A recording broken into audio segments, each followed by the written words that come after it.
Welcome, ladies and gentlemen of the internet. Welcome. So we're going to keep this very, very short. And that's it's a very simple news that Bayern, after weeks and weeks of negotiations, have now officially reached a total verbal agreement. I need to stress that it's a verbal agreement with Kim Min-Jae.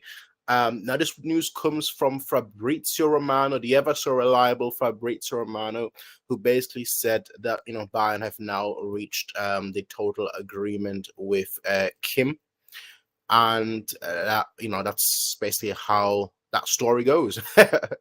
That's basically how it goes. So all that's left to do now is to pay the release clause, which I believe is set at 50 million and will be live from the 1st of July.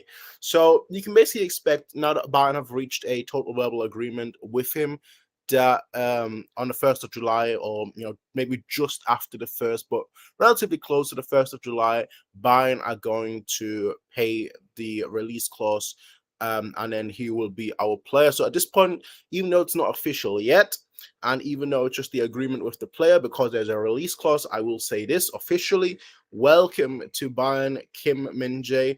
We'll obviously talk about a lot more in depth once he's actually joined. It's kind of like nearly midnight, and this news just came out by Fabrizio Romano. So I just wanted to quickly talk about that, and yeah, that's basically it. Kim Min-Jae, as I said, I think he's a very highly talented player. He's very young. He is not very young, but he's relatively young. He was outstanding at Napoli, and he's just been fantastic.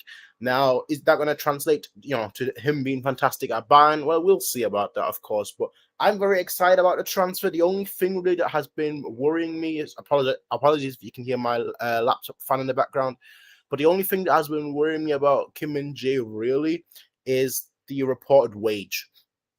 That's the only thing. The wage, because some reports, especially from what's the guy's name? I know on Twitter he goes by Saint J. He was reporting that Kim Min-Jae will get 10 million net, whereas someone like Pletty, who's obviously very close to the Bayern hierarchy, said that he will get 10 million gross. Now, of course, there is a significant difference between net and gross, so we might just have to wait and see what his actual salary will turn out to be. But with everything else, I'm very happy. I'm very excited. And, now that Bayern have reached an agreement and the release clause goes live on the 1st of July, we should be hearing about us paying that release clause, sooner rather than later. So from the 1st of July, you can basically expect there to be some sort of news story coming out. It's only like 3 days or so. So starting Saturday, you can basically expect us to get more news about us having officially signed him and not just agreed personal terms with him. But yeah, ladies and gentlemen, I will see all of you in the next one. Everyone, until then, have a nice day. Peace out. And as always, see ya and bye.